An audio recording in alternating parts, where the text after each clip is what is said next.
Hello everyone, this is CJNovo992 and today we're back for another brand new video. And yeah, I'm fully aware this is our second video in the last couple hours, and for some reason I've decided to wear a different shirt. Does it make any sense? No, it doesn't. But we are here for the second time, and where the first time we were here trying to exorcise some demons and try and cleanse our frustration from the weekend by having a beautiful wee distraction in terms of Mr. Ant-Man. Unfortunately, our patience is going to be tested as we're going to have to dive away from the newest signing and get back to talking about this team and talking about some ugly, uncomfortable subjects. But hey, at least tomorrow's game's in Europe, so you know they'll care. Now, will they care enough to put in a performance? I guess we'll find out in the next 24 hours. But before we really get to the Rangers end, which has a bit of spice to it, as we have to react and listen to now how Martin's followed up the shots that he was fired at the weekend with what he's then said today. Is there a bit of backtracking? Is there a bit of nicey? We'll discuss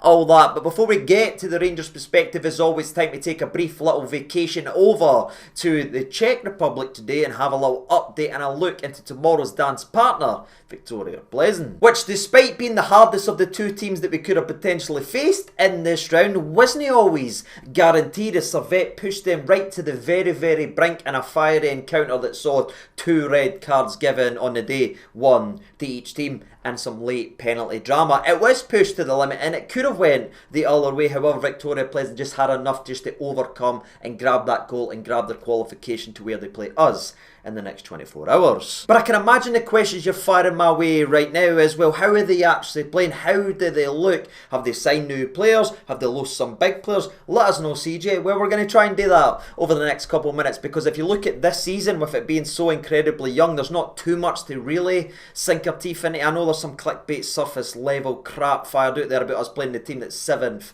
in the Czech League and everything like that. Oh my god, Viktoria Plzen's 7th in the league. Do you know why they're 7th? Trip, because they've only played 2 games. You know what I mean? Every other team above them's played 3. The only other team that's obviously not played 3 is the opponents they will have very soon. But they've played twice, and in those games they are undefeated. They won one game 5-1, absolutely pulling the scants down on the opening day, whilst the other against Joblek was a cheeky 1-1 in between, or a game that was sandwiched in between their vital European qualification, in which they rotated a couple of players, early subbed a couple of players to keep them as fresh as possible to go into that second leg versus Servette fully firing and ready to go. And that's been them domestically so far this season. There's not much to sink our teeth into. So I went ahead and looked into last season, seen how they're playing, because one of the things I've been able to find about this year is it's very similar and it's very consistent about how they go about their business, the danger men in the team, and the way they line up. So when we actually have a wee peek and a cheeky wee look to see how they got on, and last season they finished 2nd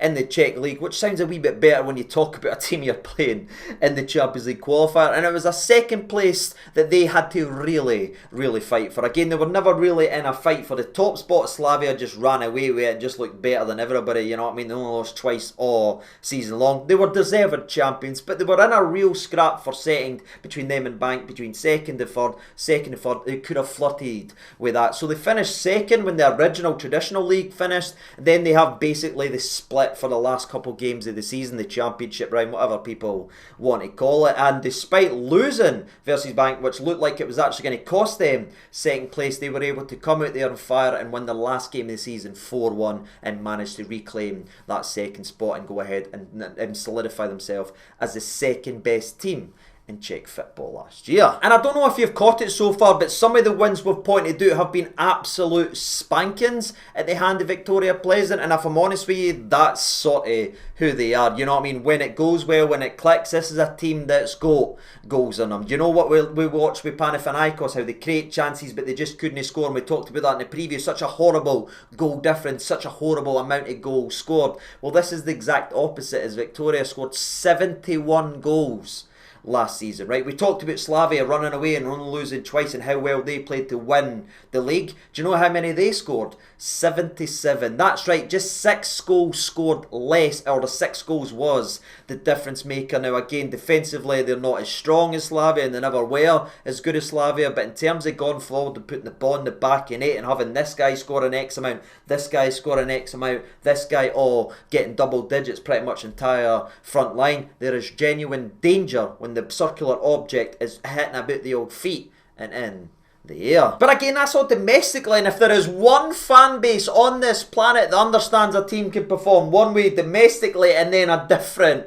in the European stage, it's us right here, right? So pushing their domestic impressive form, absolutely goal scoring for days to one side. What about them at the European stage when the lights get a wee bit brighter? Well, they actually played in the exact same competition as us last season after qualifying for the Europa League thanks to a home and away win versus Hearts, where they beat them 1-0, then beat them 2-0 in the second leg. Very, very comfortable, as you probably expected. But how did they go on once they got to the big league table, and how did they look? You know, we finished 8th. Well, they finished 8 spots below us, troops, as they finished 16th in that old league. And if you're wondering what the breakdown was and who they went ahead and played and what was their impressive stats, well, they had 3 wins under the belt, they had 3 draws, and they had 2 losses. Now, if you look at their wins, they beat the likes of Anderlecht. Real Sociedad was probably their biggest. Wow, they beat them. That was impressive. But they also went ahead and beat very, very familiar foe Dynamo Kiev, who, again, in my heart, I still believe we would have bet and knocked out if the referee never made a mistake with Jeff. But if you're interested in the draws, they drew with POAK, who I've spoke about a couple of times on the channel. They drew with Ludogorets, who again is pretty familiar to Scottish football, and they drew with Frankfurt, less said the better. Their 2 losses in the competition in terms of the league stage came at the hands of Manchester United and Atletico Bilbao. Again, very familiar. And that was them the entire Europa League, you know what I mean? They'd play well, they'd beat Sociedad, but then there'd be a lacklustre draw versus Ludogorets, then it'd be POK draw, but then they would bounce back with a win. It was a very, very strange, unpredictable nature they've got, and they are a team that when it clicks, can really hurt you. Let's hope there's no Adam family members near the Mora. And to say it's been drama filled is a genuine understatement, but that's their journey. What about who's actually a part of it? How do they go about their business? How do they set up? Well, they set up in a bit of a 3-5-2 variant or a 3-4-1-2, or if you want to shout me down in the comment section below, if there's 3 centre backs, it's 5 at the back, CJ. Okay, they line up in possibly a 5-3-2 as well, and they do change that quite a bit, and they are fluid in that formation. It just depends on how they want to go about their business, but again, they get a lot of joy and a lot of goals and a lot of chances based on their wing backs bombing forward, especially the left wing back, which is going to be a really interesting battle, because you think of our most recent game versus Motherwell. Motherwell's newest player, their left wing back, ran riot against us at Fir Park. Dowell just got shoved away to bits. Tavernier got his pants built down more than anything. He absolutely dominated. One player dominated 2 players doing that role, and now you're talking about the likes of Viktoria Plzen, who's no got a new player that's still adjusting. That's their bread and butter, getting out of the way of the position, and it makes this entire press conference, it makes everything that Russell Martin says very, very ironic, because if you're ever going to make a change back there, if you're ever going to tidy up things and try something different, it's right frickin' now, because the team we are playing on was built up to attack our right hand side, which terrifies me as a Rangers fan, because he scored in the previous round, he gets assists, he fires crosses in, he can run all day. And again, if we are lining up with Tav and Dow, when I see that team sheet, I'm not gonna sugarcoat it, I will be terrified of that area of the park, because they get the ball down, they play out there so damn much that it's almost negligence if we go into this game knowing what we just saw versus Motherwell. We're just almost like a here like a bull, you know what I mean? We're one of them holding the wee red, flagging them, wanting them to come and attack us, because if we do that, I can imagine where they'll be attacking the majority of the game.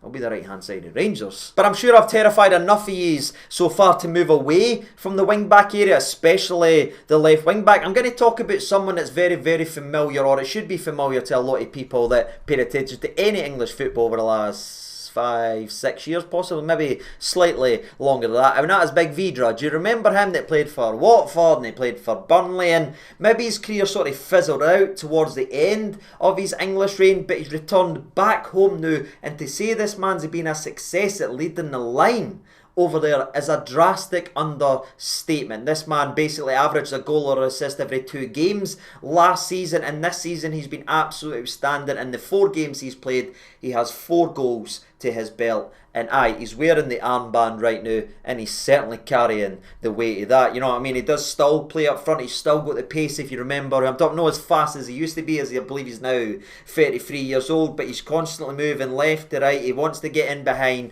the defence. And again, when you look at us, if we're going to bomb the centre-backs forward and we're going to push everybody forward, one long ball, one line ball, one line ball, it's like playing FIFA 13 or again, as they've got the solo striker with the pace that's just dying for the opportunity and the space to gallop. But again, as he's got older, he's adapted his game and he's scoring a lot of goals coming off the sides and drifting out then, coming in. He's a pain in the jacks. He's the classic up top, and yeah, he started this season red hot and on fire. But someone else who's been red hot and would have been a first ballad pain in the jacksy for today's video in terms of his importance and how well he's playing for Viktoria would have been our boy Pavel Solik, who again would have been a terrifying player, but a bit of luck has fell on this Rangers side. Hence, the Smile is one of the most influential, best attacking players that they've got in their books and has been for a while. Is currently doing, or he's expected to go and do a medical, and he hasn't travelled with the team, as Leon are buying him for around about 7.5, whatever, £10 million. Whatever it is over there, he's apparently not travelled,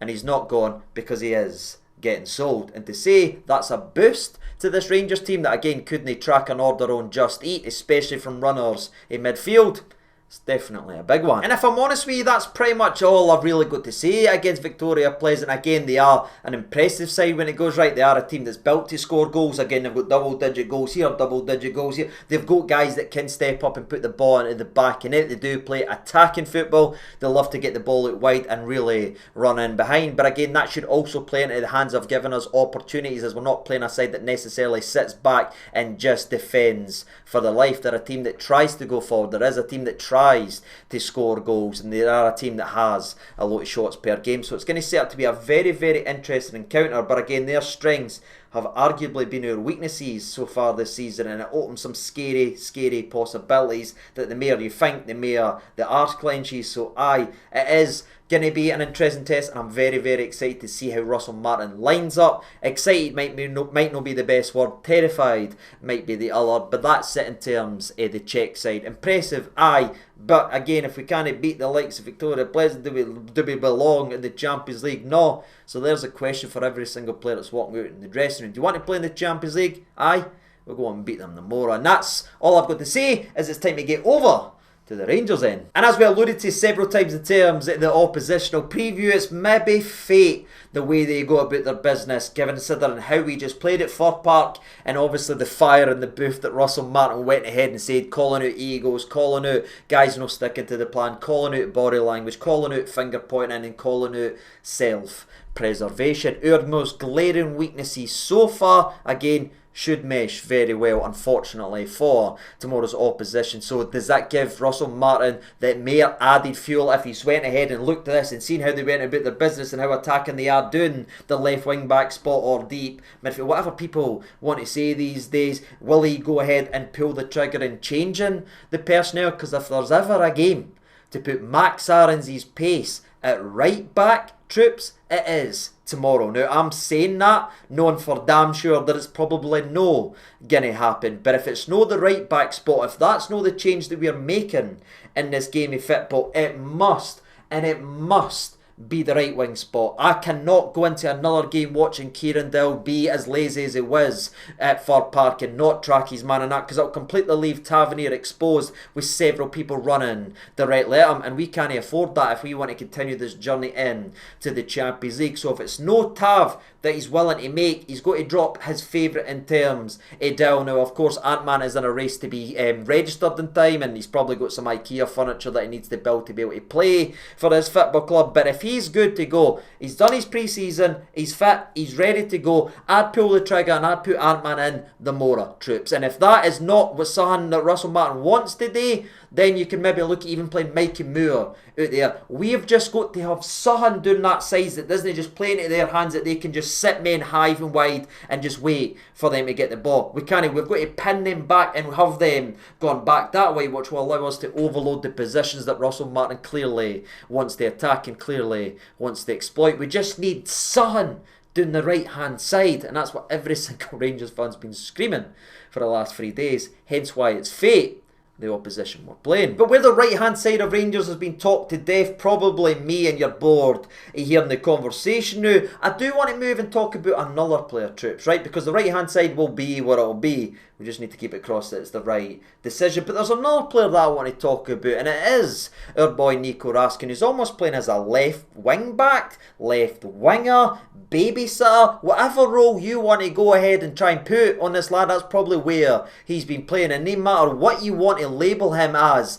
this year, I think the one thing we can all agree is no playing to his strengths, and it's wasting our best, most influential player. We are playing the guy who was running a midfield that was drowning last year, and one of the few bright sparks in a dark season, and we are using this guy to babysit an uncomfortable right back that's getting played out of position because Russell Martin won't play the right back that he signed on a lot of money as an actual right back. And as much as I'm on board with Martin calling out the egos and calling out this and calling out that, that needs to be called out. How long are we going to persist with spinning 14 other plates to try and justify the position of 1 or 2 players to keep them in the starting 11? I'm not even saying that it definitely needs to be Max Aaron Zamora. It just can't be Max and Tavor. It shouldn't be. That's not why he was signed. We're not spending the money on Max Aarons to play him as a left back. So what we developing, what we building right now? Because eventually if he does move to right back, all the thing that he's built on the left hand side is then gone. You know what I mean? He's new on the right. So for me, a decision needs to be there, and we need to quickly identify how to get Nico Raskin back to looking like wee Raskin instead of Mary Poppins. Let's get him in the middle of the park. Let's get him pulling the strings. Let's get him running the midfield rather than running with chalk on his boots. But that's my personal opinion. I think if you take back and look at a lot of the circus we have and a lot of the problems right now, there's a very, very clear domino at the start that's making all this fall there. But if we just take that away, troops, we could maybe start to see a resemblance of a functioning football team. But we've got this guy playing here and this guy playing here and this guy needing to do this job out here to cover for this guy who's not comfortable just because we want to make a decision there. Or you know what, if you didn't want to make a decision there, just play a left back in the left back role. Because again, I certainly didn't think Jeff Day is a world beater by any stretch of the imagination, but is he better than playing a guy that's clearly uncomfortable and off balance every single time the ball's played in behind him? For me, he would be. So let's fix that position of the park, please, Mr. Martin, as he certainly was big enough in his press conference to say a lot of stuff, and again he's talked the talk, he now needs to go and walk the walk, and I'm very interested to see what the starting 11 will be. Now I'm going to try to predict what I think Martin's going to do, but I would love to know what your starting 11 would be down in the comment section below, because I can imagine it'd be vastly different. As we build up to making Russell Martin's potential starting 11, it is also worth noting that both Tello, Asgard and Egeman are both officially ruled out again, troops.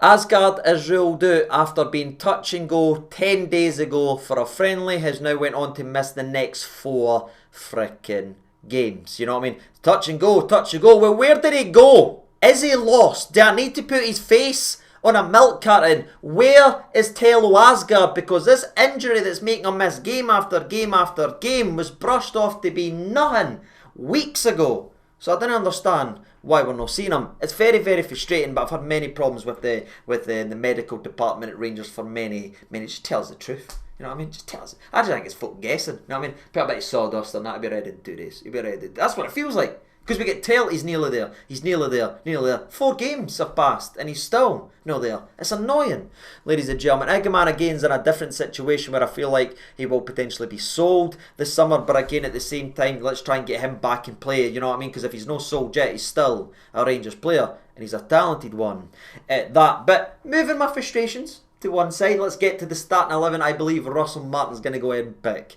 tomorrow. And he's not going to be happy, so I'm going to do it quickly. I think he's going to go with Butland. I think in the right hand side he'll go with Tav. I think it'll be Nasser. I think it'll be Suter. I think it's going to be Max Aarons. I think it's going to be Rothwell. I think it's going to be Lyle Cameron.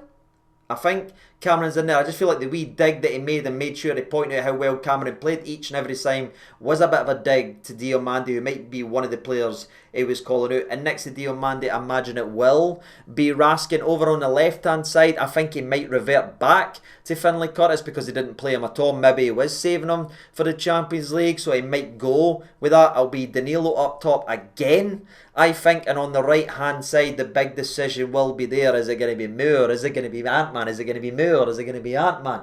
I think it'll be Devil. I hope it's not, but I've just got a horrible feeling in the old pit of the stomach that he won't pull the trigger just yet on the new boy or even the young laddie. What I would do with the team, ladies and gentlemen, right now is I would go with Butland, I would go with Aarons, I'd go with Nasser, I'd go with Suter, I'd go with Jefty, I'd go with Rothwell, I'd go with Diomande, I would go with our boy Raskin on the left-hand side, I'd go with Gazama. There's a lot of discourse on Danilo no being good or Danilo going to be good, but I felt like he held up a lot of the ball and at least created some things there. He also hit the bar, so he is unlucky, so I'd roll the dice again to see if we can get anything back for Danilo, especially with better players and a more balanced team. Will you then see better your striker? Maybe I'm too soft there, but again, I'd go with Danilo leading the line, and on the right hand side, I'd go with Ant-Man if there is a possibility to get him on the park. And I think his movement and imagination might work really well with Danilo, because the last time Danilo played with a player like that with the type of imagination and creativity week in, week out, it was ironically Czerny, and both of them dominated